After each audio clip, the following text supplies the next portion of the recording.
Study IQ IAS, आपका selection हमारा mission.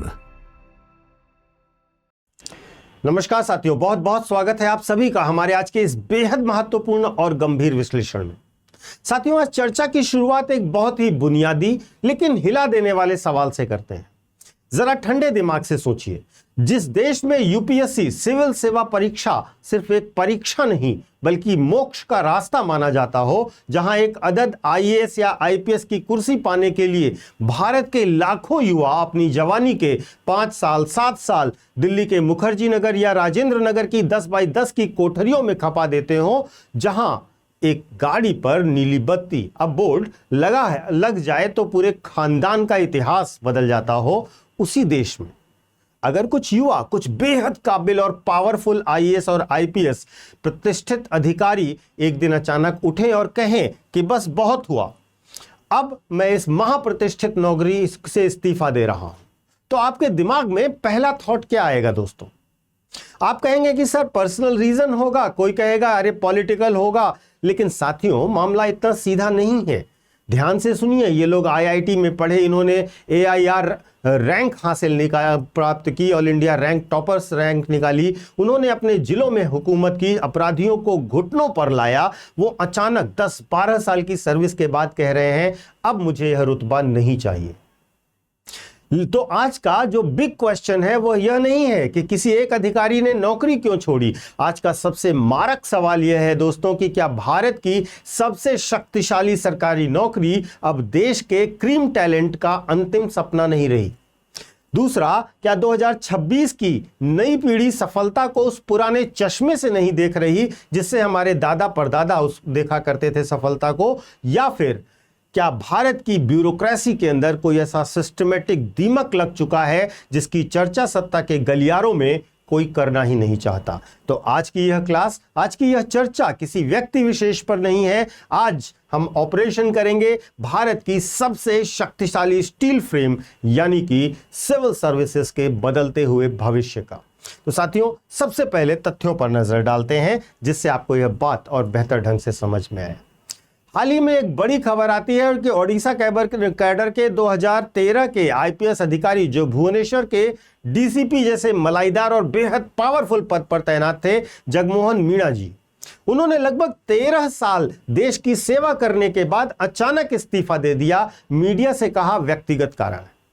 लेकिन मैंने जैसा आपसे कहा दोस्तों, क्रोनोलॉजी समझिए। क्या जगमोहन मीणा अकेले हैं? याद करिए, काम्या मिश्रा आईपीएस थी, रचिता जुगाल आईपीएस थी और सालों पहले इतिहास रचने वाले डॉक्टर रोमन सैनी आईएएस थे।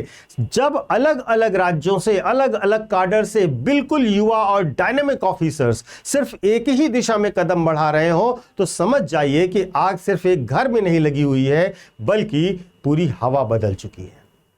साथियों, 1990 का जो भारत था ना और जो आज 2026 का भारत है, उसमें जमीन आसमान का अंतर है। आज से 30 साल पहले जब कोई कहता कि मेरा बेटा आईएएस बन गया है तो उसका मतलब होता था अल्टीमेट पावर, रियल जो लाइफ टाइम सिक्योरिटी है और समाज में भगवान जैसा दर्जा। क्यों? क्योंकि तब भारत एक क्लोज्ड इकोनॉमी से निकल रहा था, प्राइवेट सेक्टर्स के नाम पर कुछ गिने चुने ऑप्शंस ही थे। लेकिन आज का भारत स्टार्टअप इकोसिस्टम का भारत है दोस्तों। आज का Bharat artificial intelligence, deep tech और ग्लोबल करियर्स का भारत है। आज अगर कोई आईआईटी या आईआईएम का लड़का या लड़की सिविल सर्विसेज में आ रहा है तो वो यह सोचकर नहीं आ रहा है कि यही एकमात्र रास्ता है। उसके सामने गूगल भी था, उसके सामने 100 करोड़ की कंपनी खड़ी करने का विकल्प भी था, उसके सामने सिलिकॉन वैली जाने का रास्ता भी था। लेकिन उसने क्या किया? आज ब्यूरोक्रेसी में सबसे तगड़ा कंपटीशन समझिएगा दोस्तों तो किसी नेता से नहीं बल्कि देश की बदलती हुई अर्थव्यवस्था से है। इसे कहते हैं दोस्तों अपॉर्चुनिटी कॉस्ट। इकोनॉमिक्स में इसको अवसर लागत कहा जाता है। अवसर लागत समझिएगा कि जब एक अधिकारी 10 साल सर्विस में बिताने के बाद देखता है कि उसके साथ पढ़ा हुआ लड़का बेंगलुरु में एक टेक स्टार्टअप खोल करके ग्लोबल इंपैक्ट पैदा कर रहा है और वह खुद सुबह से शाम तक फाइलों में लाल फीते में उलझा हुआ है, तो उसका सब्र टूटना लाजमी है। अब आप में से बहुत सारे लोग कमेंट्स में लिखेंगे दोस्तों कि अरे सर ये लोग पैसे के भूखे हैं, प्राइवेट में ज़्यादा पैकेज मिल रहा होगा या बहुत पैसा कमा लिए होंगे इसलिए भाग रहे हैं। लेकिन भाई साहब समझिए, इसको इतनी सतही सोच नहीं हो सकती है इसमें। अगर सिर्फ पैसा ही कमाना होता तो ये लोग अपनी ज़िंदगी के सबसे बेहतरीन साल यूपीएससी के मुश्किल सिलेबस में रटने में बर्बाद नहीं करते। असली दर्द कहीं और है। आज का युवा पीढ़ी जो है वह सिर्फ सैलरी स्लिप नहीं देखता है, वह काम का माहौल देखता है, वर्क कल्चर को देखता है और यहां आकर जब वो यहां आता है तो टकराता है ब्यूरोक्रेसी के 3 बड़े कड़वे सच से। पहला है पॉलिटिकल एग्जीक्यूटिव बनाम परमानेंट एग्जीक्यूटिव का टकराव। दोस्तों, हमारे संविधान में कहा गया था कि सरकारें आएंगी जाएंगी लेकिन ब्यूरोक्रेसी न्यूट्रल रहेगी। ये बेसिक सिविल सर्विसेज के लिए रूल है। लेकिन ग्राउंड रियलिटी क्या है? हर 2 साल बाद ट्रांसफर हो जाता है। अगर आपने किसी रसूखदार के खिलाफ एक्शन ले लिया तो लूप लाइन में पोस्टिंग हो जाती है। एक युवा अधिकारी जो देश बदलने के जज्बे से आया था, जब वह खुद को केवल एक रबर स्टैंप पाता है या फाइल आगे बढ़ाने वाली मशीन बन जाता है तो वह और उसका आदर्शवाद दोनों ही दम तोड़ देते हैं। दूसरा 24/7 का बर्नआउट।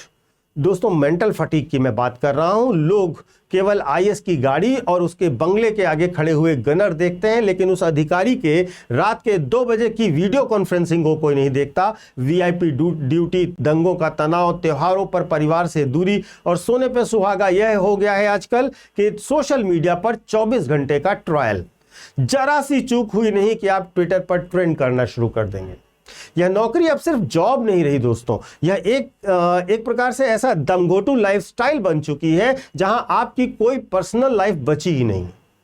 और तीसरा और सबसे बड़ा कारण है कम होती प्रशासनिक स्वतंत्रता। आज से 25 साल पहले दोस्तों कलेक्टर जिले का माई बाप होता था, लेकिन 2026 के डिजिटल इंडिया में हर चीज सेंट्रलाइज्ड हो चुकी है। पीएमओ का सीधा डैशबोर्ड है, रियल टाइम मॉनिटरिंग हो रही है, डायरेक्ट बेनिफिट ट्रांसफर से मानवीय दखल खत्म हो चुका है, यानी अकाउंटेबिलिटी 100% बढ़ चुकी है और फैसले लेने की आजादी आधी रह गई है। दोस्तों, अब इसको थोड़ा सा थ्योरेटिकल पार्ट में भी समझते हैं, थोड़ा गहराई में चलते हैं। नौकरशाही की जो अवधारणा है वह अवधारणा दी थी जर्मनी के एक बड़े समाजशास्त्री थे मैक्स वेबर ने। उन्होंने कहा था कि एक आदर्श प्रशासनिक व्यवस्था का जो नियम होता है वह नियम आधारित होता है, न्यूट्रल होता है और हायरार्की यानी कि पदानुक्रम से होता है। अंग्रेजों ने भारत में यही ढांचा लिया और वेबर के इस मॉडल को भारत में पूरी तरीके से लागू कर दिया। लेकिन वेबर साहब यह कहना भूल गए थे कि जब 1947 के बैलगाड़ी युग से निकलकर भारत 2026 में क्वांटम कंप्यूटिंग और सेमीकंडक्टर के युग में पहुंच जाएगा, तब भी क्या फाइलों को उसी रफ्तार से घुमाया जाएगा?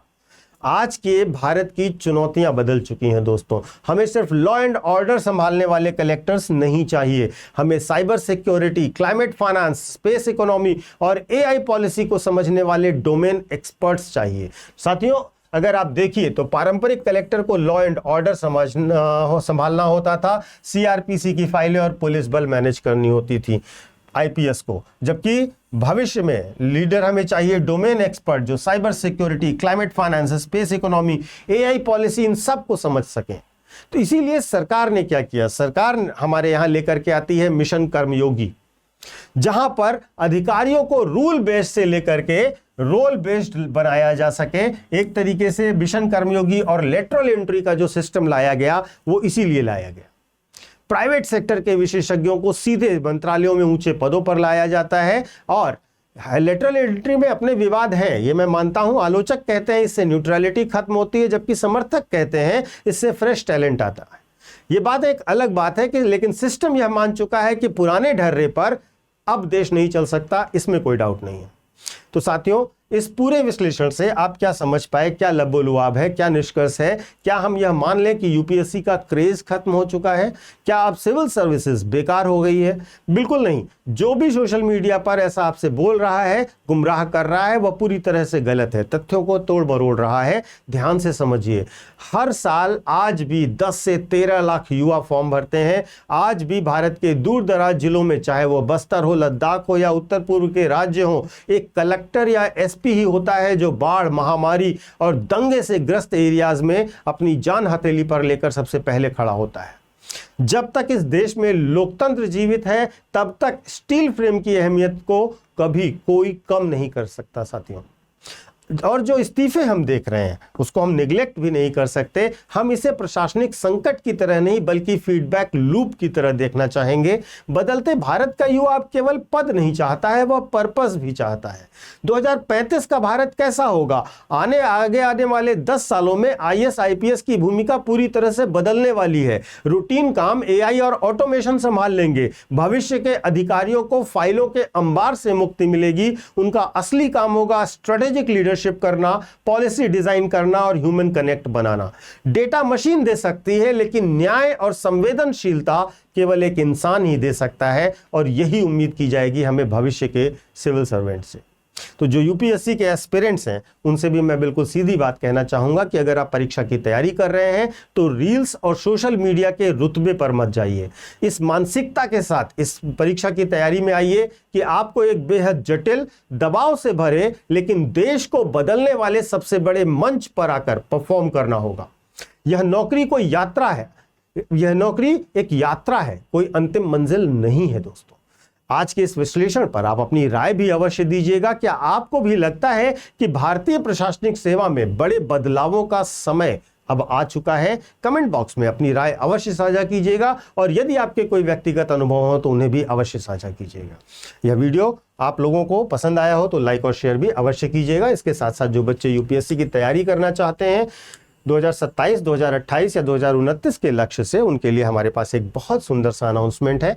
अभी हमारे सारे बैचेस में आपको एक मिनिमम सबसे लोएस्ट प्राइस ड्रॉप किया जा रहा है और 7,999 में आपको पूरा कोर्स दिया जा रहा है। यह ऑफर बहुत सीमित समय के लिए है। हमारे कोर्सेज को सबसे पहले देखिए, हमारी डिटेल्स को, कोर्स में आपको क्या क्या मिलेगा। स्मार्ट मॉडल पर पूरा कोर्स डिजाइन होगा, 18 बुक का सेट घर आएगा, और ये सारी डिटेल्स आप डिस्क्रिप्शन बॉक्स में दिए गए लिंक पर जाकर या हमारे ऐप या वेबसाइट पर जाकर देख सकते हैं।